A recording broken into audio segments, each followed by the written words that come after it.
Coronavirus disease is now spreading within counties in Kenya, from person to person through contact with droplets when an infected person speaks, coughs or sneezes, or through touching contaminated surfaces and objects. Anybody with a weakened body immunity has a greater risk of contracting coronavirus disease. People living with pre-existing medical conditions such as HIV, cancer, TB, diabetes among others must adhere to their treatment to strengthen immunity and therefore should ensure they have a constant supply of necessary medicines.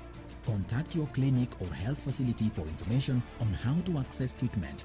Help others within your network to access adequate supply of essential medicines. Ensure that you remain connected with your local networks for any support and follow the medical guidelines provided by your health facility to prevent coronavirus. Remember to stay updated with information on coronavirus using only trusted reliable channels. For more information on COVID-19, call 719 or dial *719#.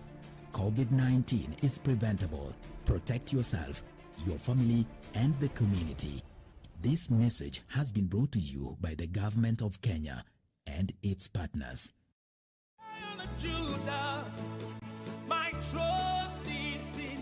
Jumapili hii kwenye runinga ya KBC, ungana naye Askofu Michael Wanderi wa kanisa la Christian Foundation Fellowship Kiambu kuanzia saa 1 hadi saa 2 asubuhi. Ningetaka nikwambie, our Jehovah God, because the Bible says he is the same yesterday, today and forevermore. He is able to take you to a place of abundance. He is able to take you to Rehoboth in the name of Jesus Christ. Kipindi ni neno la neema, ukiletewa naye Askofu Michael Wanderi wa kanisa la Christian Foundation Fellowship Kiambu. Usikose. My trust is in you.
And tonight, Kenya joins the list of countries barred from entering UK in a move by the country to contain the COVID-19 disease. Back home, things are not so well.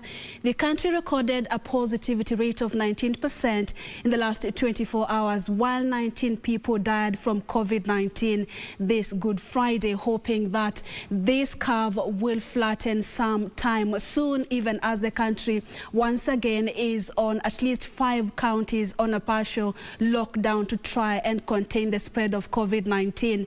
The Minister of Health keeps on urging Kenyans to wash their hands, sanitize, and put on the mask. These are guidelines proven by health bodies across the world to be preventing spread of the disease. Good evening. Thank you so much for joining us. This is Channel 1 News Weekend, and of course, I hope you had a fantastic day. Good Friday once again. Where did you celebrate this day from, and how was it? The second time that Kenya is, or the world is, marking Good Friday at a time when the COVID-19 is preventing people from normal operations and celebrations. Tell us how your day was at Purity_Museo and at KBC Channel 1 News. The hashtag to use on Twitter is once again Channel 1 Weekend. Family Matters is on Sundays. Let's begin with the highlights.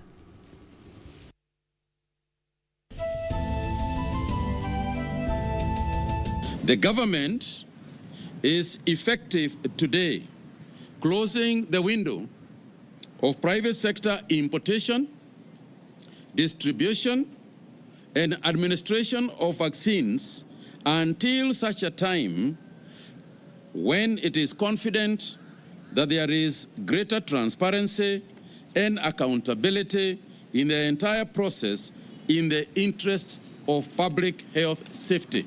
Hold your horses. Government suspends private importation of COVID-19 vaccines. It is a different Good Friday. Low-key celebrations for Kenyans for the second year in row. And tonight we bring you part 2 of special feature, The Bane of Teenage Pregnancy.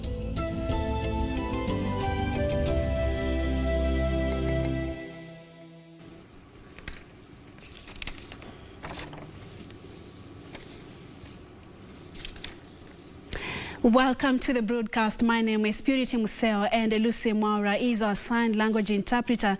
Tonight, let's get started. The government has stopped the importation of COVID-19 vaccine by private entities with immediate effect. Subsequently, all licenses of private institutions importing the vaccines have been suspended until further notice. The National Emergency COVID-19 Response Committee undertook the move to ensure confidence and accountability in the ongoing vaccination process being undertaken by the government. The move came as the country recorded 1,851 new confirmed coronavirus cases and 19 deaths in the last 24 hours. The government, through the National Emergency COVID-19 Response Committee, will not issue any licenses to companies or individuals who intend to import vaccines to the country. The government is effective today, closing the window of private sector importation, distribution, and administration of vaccines until such a time when it is confident that there is greater transparency and accountability in the entire process in the interest of public health safety. Health CS Mutai Kagwe say the government had terminated licenses of companies importing the COVID-19 vaccine. The move follows questions that had been raised regarding the use of Sputnik V vaccine from Russia in the country. Initially, the Ministry of Health had rubbished the availability of the Russian-manufactured vaccine, only for 2 prominent lawyers to come out publicly admitting to have been given the Sputnik V jab. However, those who have been given the Russian jab will still get their second dose from the already available stock. The government assures those who have already taken their first dose of vaccines outside the government deployment plan by this date will receive their dose when due. The ministry also warning counties not to hold vaccines as they wait for the second doses, saying the government will ensure the second consignment will be in the country in time. Counties are encouraged not to withhold vaccines from targeted groups with the excuse of holding for the second dose.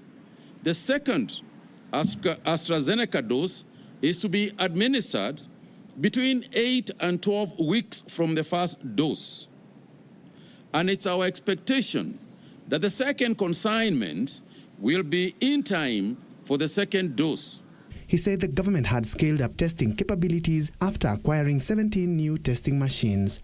The warning coming as the country recorded 1,851 new cases from 9,676 samples tested in the last 24 hours. The country's total cumulative cases now stand at 136,893 with a positivity rate of 19.1%. 1,597 patients are admitted in hospital, with 183 in ICU and 12 in the HDU. 19 more people died with coronavirus-related cases, and the death toll in the country now stands at 2,186.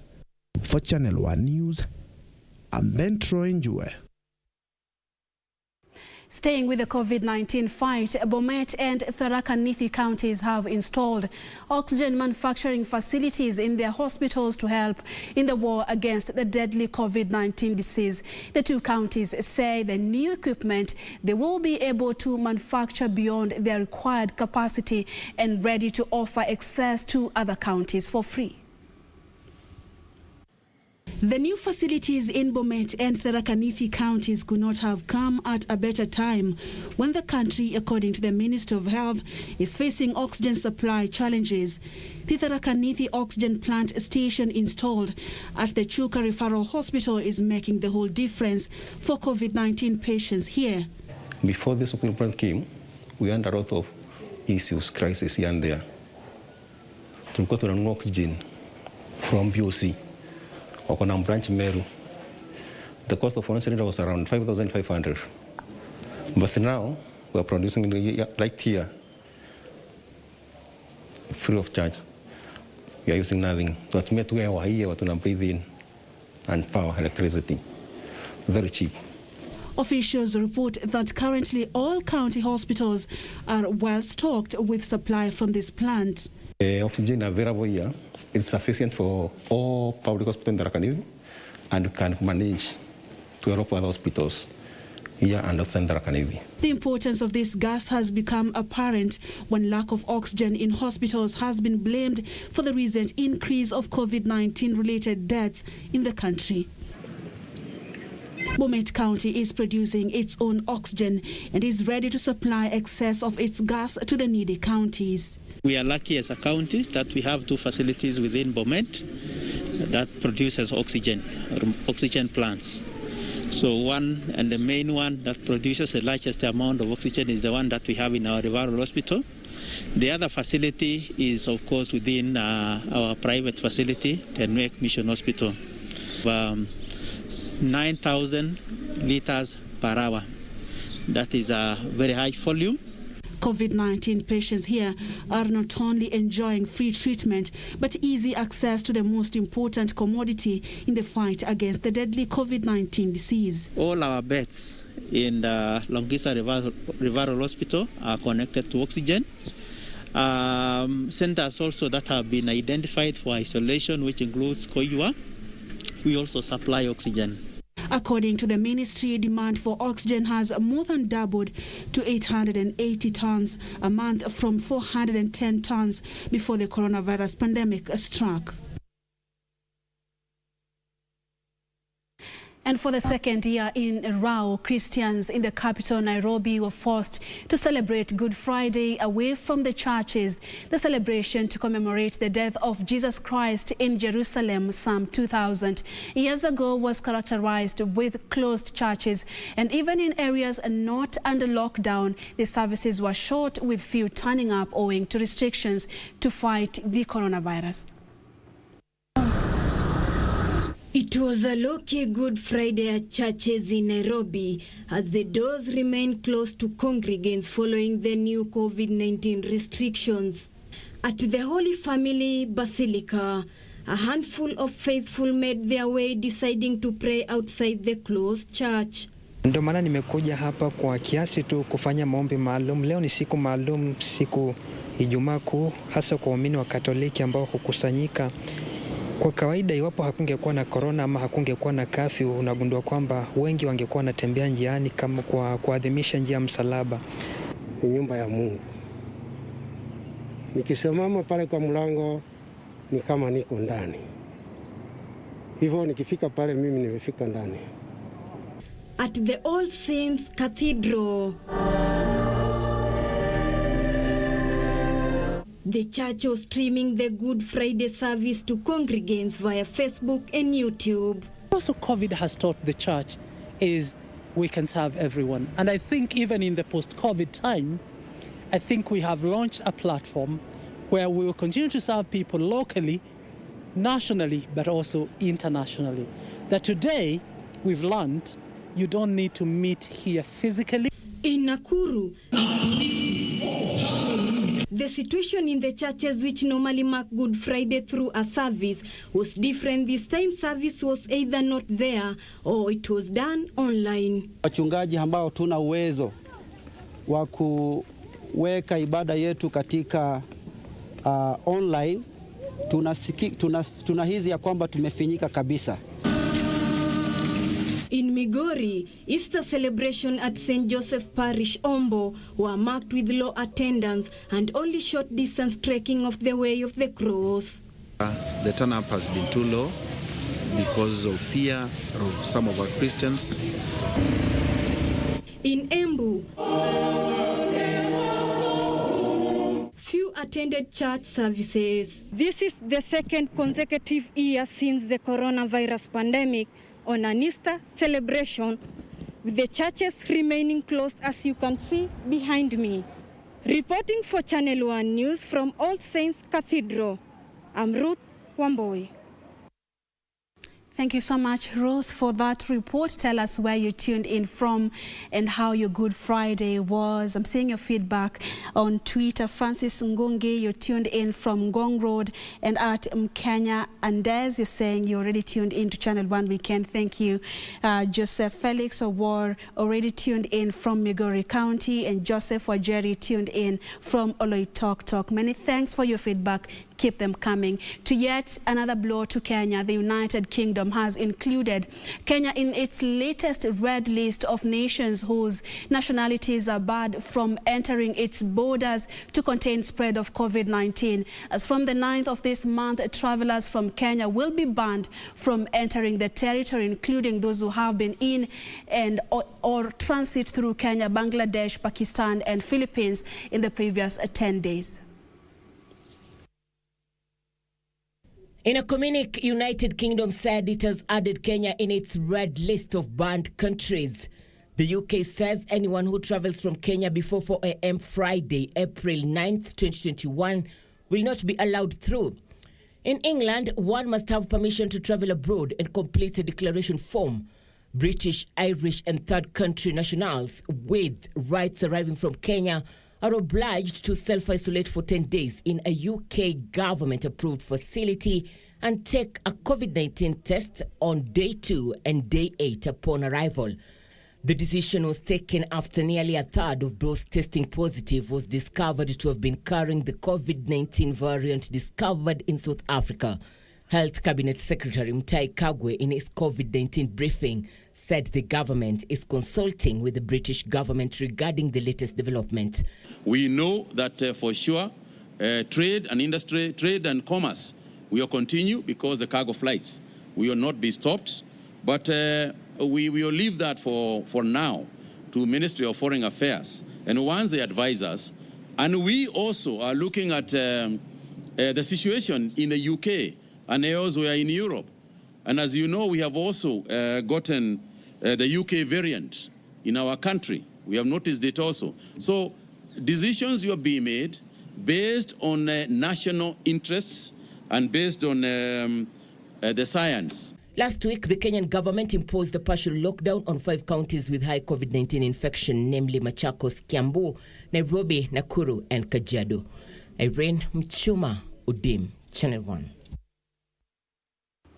Elsewhere, Nairobi Regional Commissioner James Kianda has warned city residents visiting recreational parks during the Easter holiday that they risk being arrested if they flout COVID-19 prevention regulations. According to Kianda, over 190 suspects were arrested on Thursday evening for flouting the protocols within the city and are awaiting to be arraigned in court next Tuesday. A spot check by Channel 1 revealed that recreational parks in Nairobi, which are normally filled with people, were deserted as most Kenyans were forced to celebrate at home due to the surging infections. As the world marked the Good Friday, the streets of Nairobi were as busy as could be given the situation. Most businesses, however, and especially shops, remained open as Nairobians went about their normal hustles to earn their daily bread. The transport sector too remained operational.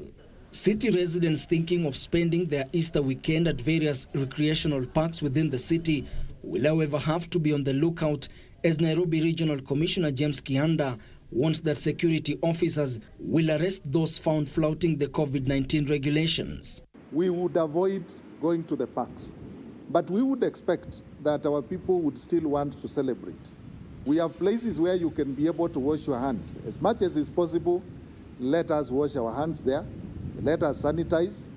Let us also make sure that we keep a distance between ourselves and our friends. Kianda said security agencies are working to ensure that movement in the zoned area is restricted and only those permitted to travel will pass through the roadblocks. We have already started We will be on the watch to ensure that the distances that have been prescribed by NTSA and our Department of Transport are also observed. Easter is usually a time when families throng Uhuru Park and other spots to relax and enjoy the holiday. But this time things are different. A spot check by Channel 1 revealed that the majority of Nairobians opted to remain at home. Watu wanakuwa wamepanga laini wakingangania hizi boat, kubebwa na hizi boat. Leo nimeshangaa. Siku ya leo ati unaona hakuna laini pale. Johannes Ombiti, who operates photography business at Uhuru Park, is a frustrated man. By 3 p.m. when we visited the park, he had only taken one photograph. Watu naweka bana ya kuonyesha Easter, happy Easter. Hata watu wanatupangia line piga picha. Family wanatokea huko ukitoka church, wala teremka huko wengi sana. Lakini leo nimeshangaa bana, huoni hata watu. Sentiments shared by the majority of traders who chose to risk the threat of coronavirus for a chance to take something home. Other times we used to hike. It was our peak time. We used to charge more than the normal rates. But now even we are going below the normal rates. Lazima tungekuja juu tunahitaji kulipa nyumba, kukula. Others who turned up to mark the day were seemingly oblivious of the threat the fast-spreading virus poses to their livelihoods. Ben Chumba, reporting for Channel 1 News. On a separate matter, the late Kiambaa Member of Parliament Paul Karuga Koinange will be interred at his rural home in Kiambaa, Kiambu County on Saturday at a private ceremony in accordance with COVID-19 prevention protocols. According to the family, a funeral service will be held at St. John's Church, Kiambaa from 11 a.m. The family of the late Kiambaa MP Paul Karuga Koinange maintains his burial ceremony will be private and in strict compliance with the COVID-19 prevention regulations that require 50 attendees. At least they know they are collecting information from other places. They know what we are supposed to do. So please, I beg the family. I said our family alone is more than 3,000 people. People with the government, with the blood of Senior Chief Koinange. So to squeeze from 3,000 and get only 20 people to come to the tent, it can be a very big problem. The family urging those intending to attend the ceremony to instead follow the proceedings online. It would be the wish of Paul that we stick to those guidelines. And therefore, if we really respected Paul, we would do what he would have wished is done. But the good news about those who are wondering what will happen, they will not be able to follow, is that the entire service from the start to the end is going to be televised live. They called on the people of Kiambaa to respect the guidelines issued by the government and that a grand memorial service in honor of the fallen second-term legislator will be arranged at a later date. The moment the pandemic goes down and life goes back to near normal, we are going to have a grand memorial service in one of the schools or in whichever ground that we shall find fit to be able to accommodate all those people who are not able to come. And we shall have enough time for us to eulogize our fallen hero, for us to be able to give our tributes, which we will not be able to give tomorrow during that function. Koinange succumbed to coronavirus-related complications at Nairobi Hospital on Wednesday. Until his demise, he served as the chairperson of the National Assembly Departmental Committee on Administration and National Security. His family, friends, constituents and colleagues in Parliament have eulogized Koinange as a diligent and committed lawmaker who did everything to better their lives of those he represented. Suleiman Yeri, Channel 1 News.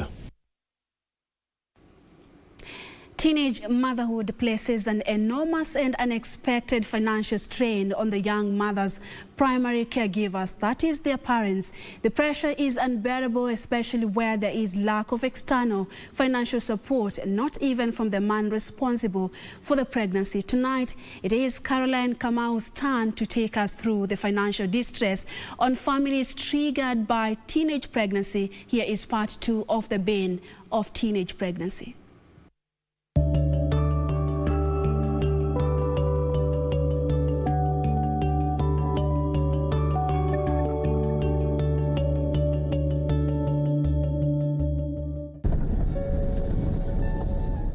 Barani, Mtwapa, Kilifi County. Here we meet Kadzu Muriani. Muriani is the mother of 6. She's also a grandmother. Her 2 daughters gave birth while they were in school. Si mara ya kwanza, si nimekuonyesha chengine hapa. Kisha kwa kikubwa. Kwa hivyo mimi nimepitia, si mara ya kwanza huyu. Kile nilichokuonyesha kile, mamake yuko darasa la 7, nimelipa pesa za mtihani, ananiambia nikakalie mimi mtihani. Her son also impregnated a girl who has since moved in with her baby. She now has to take care of 3 grandchildren, all under the age of 2. Muriani, however, attributes teen pregnancy in this region to high levels of poverty. Mzazi pengine utakuwa huna mpango nyumbani, kwa kuwa ale ndio atamfuata baba kama huyu. Amwambie akimpata kama huyu, atamwambia twende kununulia viazi, ndio tayari atamfuata. Sababu wewe mwenyewe huku huna mpango, na akiangalia nenda kununuliwa nishibe, si ataenda. Rebellion and sheer generational indiscipline, she says, is equally to blame. Watoto wa siku hizi si kama wa zamani. Si kama sisi tulivyolelewa sisi, vile na waonavyo. Si kama sisi. Manake sisi wakati wetu tuwasichana. Hutakubali mamako aingie jikoni apike sima na uje ukae wewe ule. Alafu mwache vyombo pale akavieke ama aoshe. Lakini wa saa hii unamsongea sima vizuri na amekaa, aje achukue sima ale na kuache hivyo vyombo. She portrays a picture of a mother giving up on her daughters. Sasa utaambiwa nipe simu, utajua mtu anaongea na nani. Nipe simu, pengine nipe nicheze game. Haya unampatia, wewe pengine una kazi yako, utajua inafanywa nini. Kumbe mtu yeye anapigia mtu wake, akimaliza kupiga, kama mimi ambaye sikusoma, hata sitasoma hizo message zao, pengine zimefutwa, utapata nini? In Ganze, we meet the family of Sikubali Mutoi. His 15-year-old daughter gave birth a week prior to this interview. It's not been easy for the family. Nilikuwa niko kwa kazi. Nafanya kazi ya nyumbani kwa somesha wao. Sasa tangu juzi nimeketi. Sasa hivi sijui nitarudi vipi kule kazini kwa sababu sina mtoto na huyu atarudi shule. Na alikuwa huyo baba alifanya kazi timboni. Hawakulipwa. Tangu Januari hajafanya kazi, amekaa hapa. Anasema kule paka pesa zake zitoke. Sasa mimi ndimi nafanya kazi kwa sanisa wao. Sasa hii nimepata mtoto. Sijui sasa atafanya njia gani hapo katikati. At the Ganze clinic, I met these 3 men. They echo Mama Muriani's sentiments. Sasa zile mila za zamani ambazo hapo zamani tulikuwa na makome. Makome ni ile dhome. Watoto wa kike walikuwa ikifika hiyo doni ile saa 11, saa 12 wanaenda chukua kuni, wanaweka hapo, alafu kuna wale wakina nyanya wanawapatia mawaidha. Sasa hizo mambo ni kama imeisha. Ni kila mtu ni .com. Ikifika hiyo jioni kilo moja ana mwelekeo wake anaenda. Poor housing in this area is also another challenge that has seen children's sexual debut set in earlier. Tuna upungufu wa nyumba ni ndogo. Unaona? Walala pale na bibi yako, watoto nao wanalala hapa. Unaweza kusema watoto wamelala, kumbe wanakuona zile habari zako ambazo unazipeana hapo kwa bibi yako. Mtoto naye anachukua advantage. Unaona? Mzazi wa kijana huyo una changamoto. Sikubali Kazungu holds there's high level of indiscipline among the younger generation.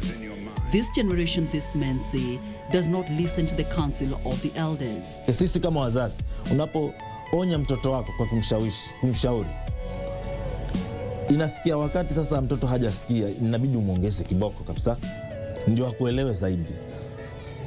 Na ajue kwamba ni kweli huyu baba hili jambo hataki. Lakini sasa kulingana na sheria yetu ama katiba yetu sasa kufikia sasa ni kwamba mtoto ni kana kwamba hakuna vile ambavyo unaweza kuadhibu mtoto. Sasa hii hali ya kuboko kuondolewa kwa mtoto imetutatiza sana. Watoto wengi wamekuwa na viburi Inakuwa sasa hata jambo ambalo wewe kama mzazi unali halifai, analifanya kwa kiburi kabisa mtoto.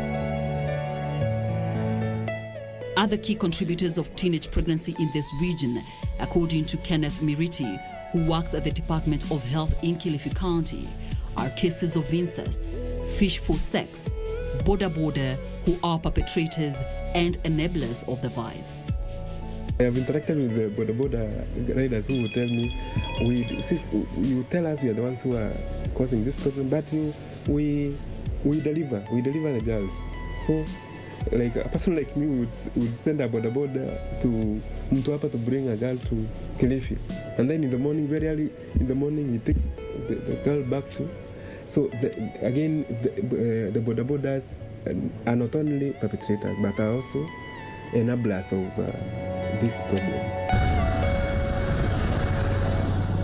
In Kisumu County, Seme Sub-County, we met Thomas Mboya. He is a father of 5 and now a grandfather. He blames his daughter's predicament to the long closure of schools due to the coronavirus pandemic. Corona katuletea shida ambao unapata kuna watoto ambao walipoenda kule, walipotolewa shuleni, walijipata kwenye maisha ambao za zingine na waleta kuwa wazazi na wao pia walikuwa wangali wadogo. Sasa unaona mtu kama mimi sasa lazima niwe na mjukuu.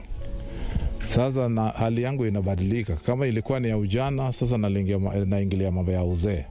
Mother and child will also need proper nutrition, which puts an even bigger strain on the family.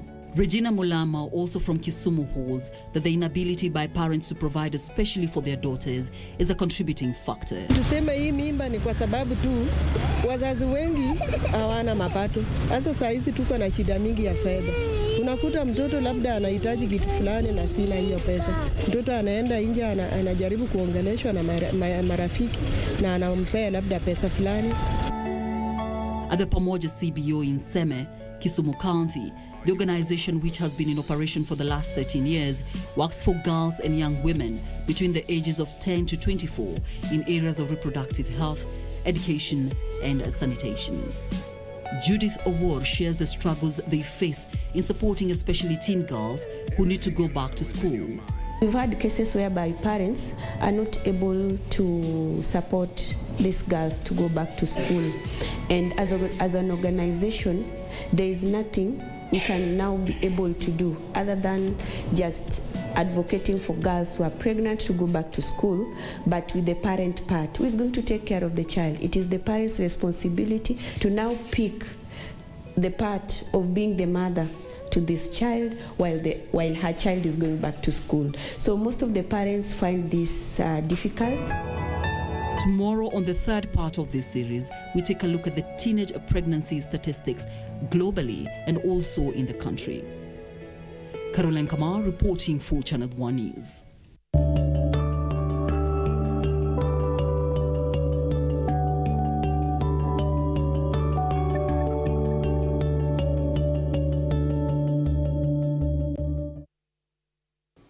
Thank you so much, Caroline Kamau, for that report.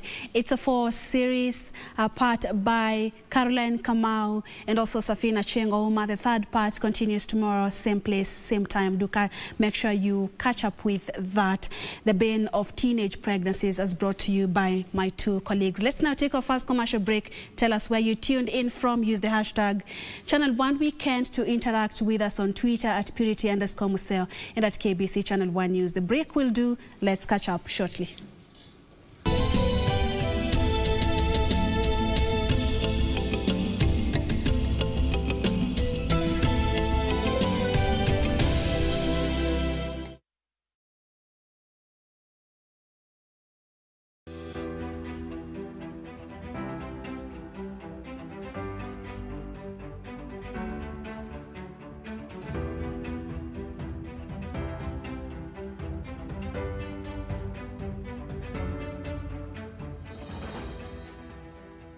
Fanya hivi, wewe teremuka tu chini. Hata watu wanangojea, unasema unione.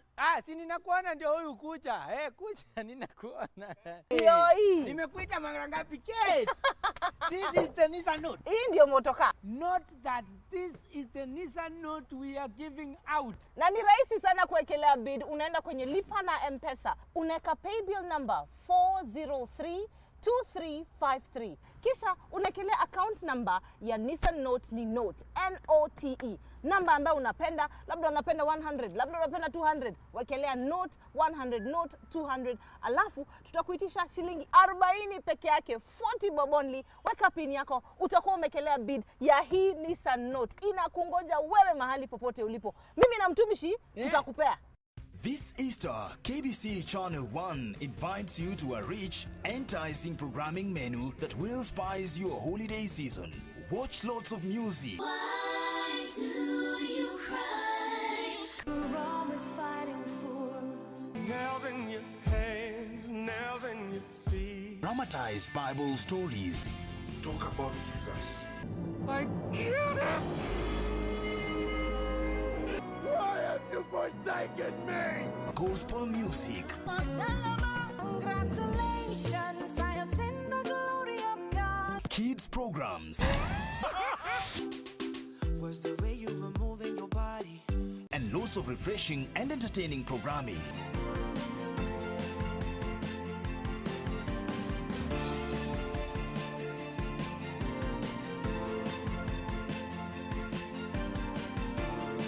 Only on KBC Channel 1.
Thank you so much for staying with us. You're watching Channel 1 Weekend. Lucy Mwara is our sign language interpreter tonight.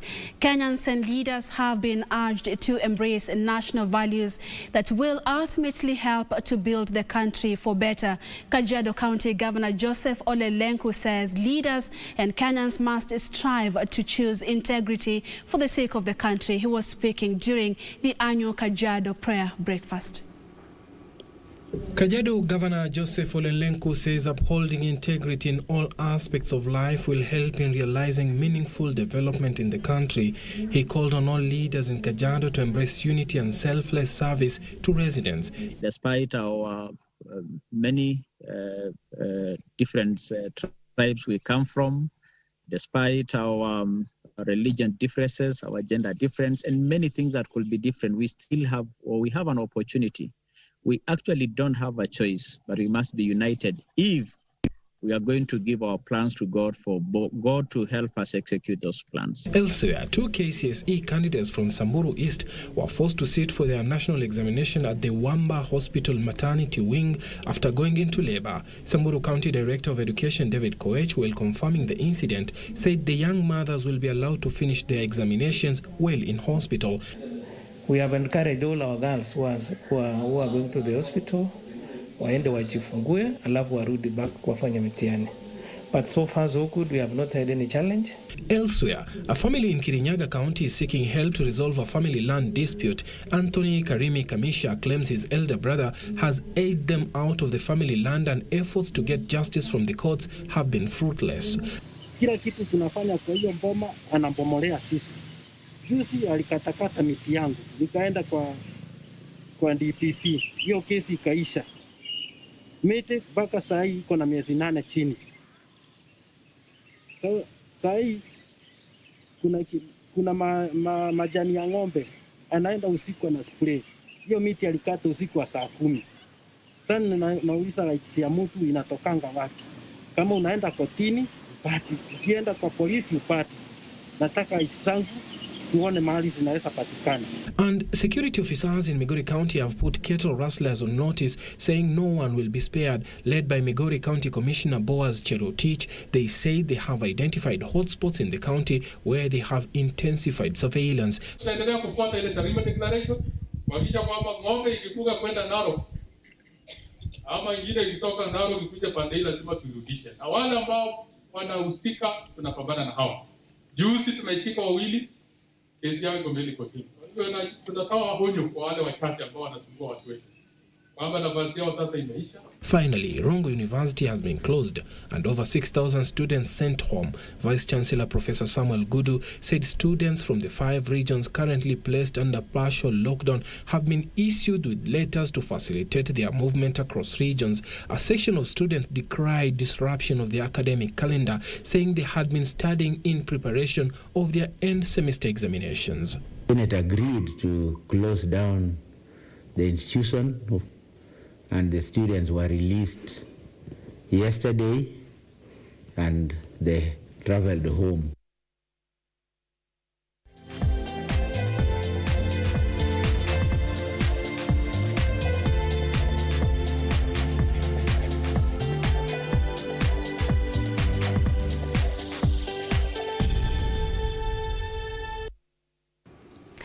Let's now get the sport. National soccer team Harambee Stars will begin their World Cup qualifying campaign against neighbors Uganda when the Africa qualifiers begin mid this year. Harambee Stars will also play Rwanda and Mali in the June qualifiers. The 2022 World Cup will be held in Qatar from the 21st of November to 18th December.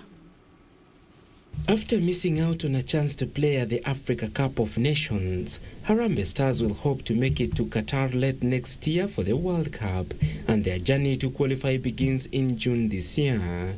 Stars have been pulled alongside Uganda, Mali and Rwanda in the first round of the qualifiers, which will end with only 5 teams from the continent of Africa heading to Qatar in November next year. Stars begin at home against Uganda on the 5th or 6th of June and then head to Rwanda 1 week later for their second encounter. They will again take to the pitch in September either on 3rd or 4th to face Mali and then take on the same side 3 days later here at home. Their final 2 group matches will be played in October when they travel to Uganda on the 6th or 7th and then 5 days later wrap up their first round with a home game against Rwanda. The missing out on a place at next year's Africa Cup of Nations in Cameroon gave the Stars a chance to rebuild their squad that was impressive in the Africa Cup of Nations qualifiers despite running short of points to take them to Cameroon. Kenya were 2 points short of securing a place at the Cameroon finals. In the 6 qualifying matches they played against Egypt, Comoros and Togo, Harambee Stars only lost 1 match and even played to a 1-1 draw with Giants Egypt with just 10 men on the pitch. Against their 3 World Cup qualifiers opponents, only Mali will be playing at the Africa Cup of Nations, with Uganda and Rwanda having also run short of points at the qualifiers which ended last month. South Africa Giants Mamelodi Sundowns remained at the top of Group B after playing to a goalless draw with Al Hilal in their 5th group game of the CAF Champions League played today. Sundowns now sit at the top of the table with 13 points from 5 matches and are assured of their quarter-final place, while Al Hilal sits second on 4 points. CR Belouizdad and TP Mazembe, who play later tonight in a match that will be televised live on KBC Channel 1, are 3rd and 4th on their 3 and 2 points respectively. 6 more Champions League matches will be on card tomorrow. In some of tomorrow's matches, Simba will play Vita Club, Al Merrikh face Al Ahly, while Zamalek play MC Alger.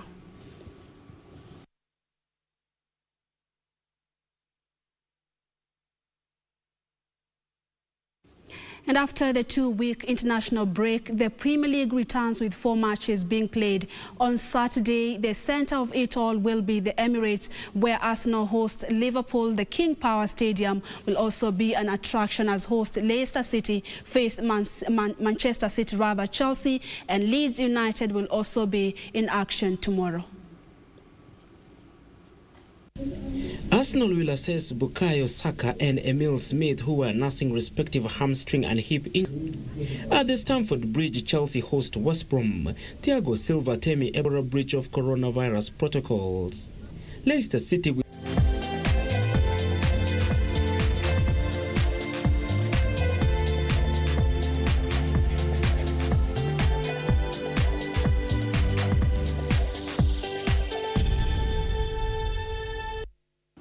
We wind up earlier than usual today because of that CAF Championship match pitting Belouizdad and Mazembe that will be airing. Yes, Mazembe got it right. We'll be airing live at KBC Channel 1 any moment from 10 p.m. And of course, it's always a great pleasure having your company. If I could be allowed to go through just a few of your feedback. Daniel Musiemi on Facebook tuned in from Nairobi. Waraka, thank you so much, sir. And Joshua Ishmael, you are watching Channel 1 Weekend from Kisii in Nyatieko. Thank you once again. Karanja Jumbo Mike tuned in from Joma Imru as usual. And also Joseph, you're saying you're watching from Oloitoktok. Thank you so much. Also on Twitter, we have Stephen, you tuned in from Mwingi. Thank you for your feedback. And Shadrach Mbai, you are watching from Nyayo Estate in Nairobi.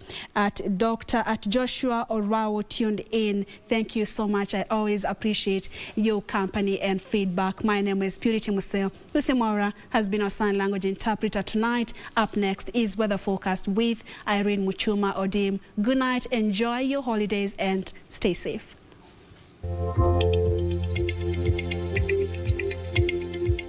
Good evening and a very warm welcome to Channel 1 Weather Updates. My name is Irene Muchuma Odem. Most parts of the country will tonight be covered with partly cloudy conditions as much as the capital and counties around the region. The Lake Basin region and western sector will tonight experience scattered wet conditions. Tomorrow we're waking up to a sunny day over most parts of the country as much as there'll be rains in the county of Kisumu during the morning hours. The coastal strip will also experience scattered wet conditions. The northern parts of the country will mainly be sunny. The capital, Meru and Machakos. Equally in Nyeri, there'll be scattered wet conditions during the early morning hours, which will also be characterized with cloudy weather conditions over most parts in those regions. But these will later on give way to sunny intervals. And in the afternoon, there is a possibility of showers in areas of Nairobi and counties around the region. There'll be showers in the county of Garissa. The northern parts of the country will continue to experience sunny intervals, but a few areas in Wajir will experience scattered wet conditions. The Lake Basin region and western sector will experience showers accompanied by thunderstorms over several places, which will largely affect Kisumu, Kakamega, Bungoma, Kisii, Nyamira. There'll also be scattered wet conditions in the county of Narok. The coastal strip will experience scattered wet conditions after sunny intervals prevailing during the mid-morning hours, and the highest temperatures across the country will be experienced in Mandera at 39 degrees Celsius. Temperatures are slightly going down in the county of Nairobi. We are looking at highs of 26 degrees Celsius tomorrow. And for you in Voi, be prepared for highs of 31 degrees Celsius. Let's now cross the borders and have a look at the international forecast. Good night, happy holidays.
Vera Beauty College.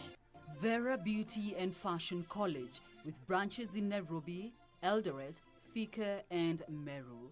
Did you know that we are a TVET-approved institution? We offer courses in fashion design, interior design in soft furnishing, event decoration, flower arrangement, event planning, hairdressing, barbering and dreadlocks, beauty therapy, makeup, nail technology, spa massages, teaching skills, TOT, solo business management, and many more. Register now and visit our website on www.verabeautycollege.com. You can also call on 0725 923 550 Nairobi branch, 0728 087 689 Eldoret branch, 0722 22 7428 Thika branch, 0725 000 706 Meru branch. Vera Beauty and Fashion College, a TVET approved institution.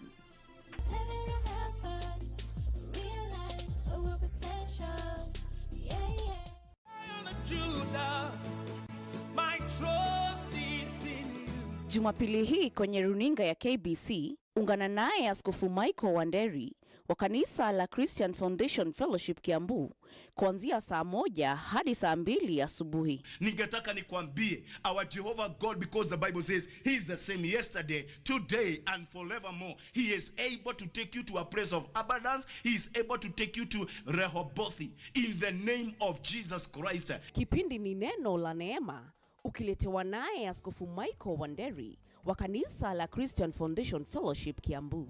Usikose.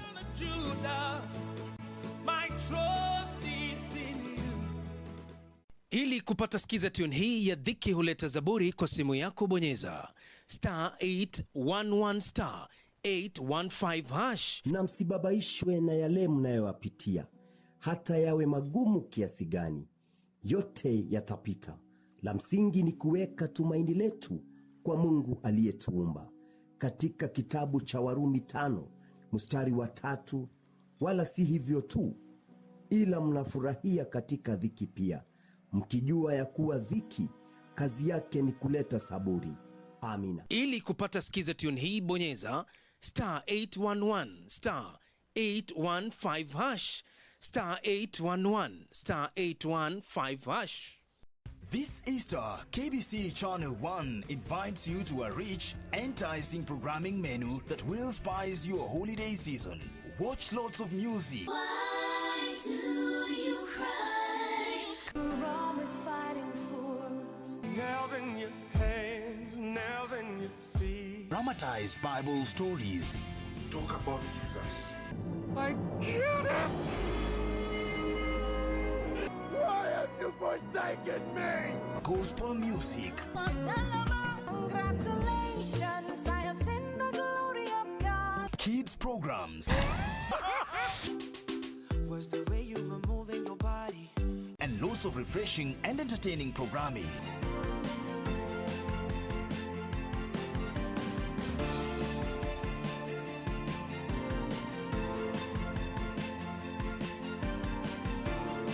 Only on KBC Channel 1.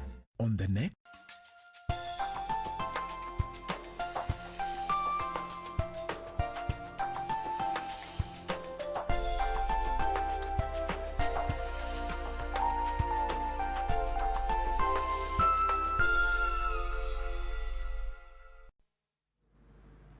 In the plate to finish in that second spot.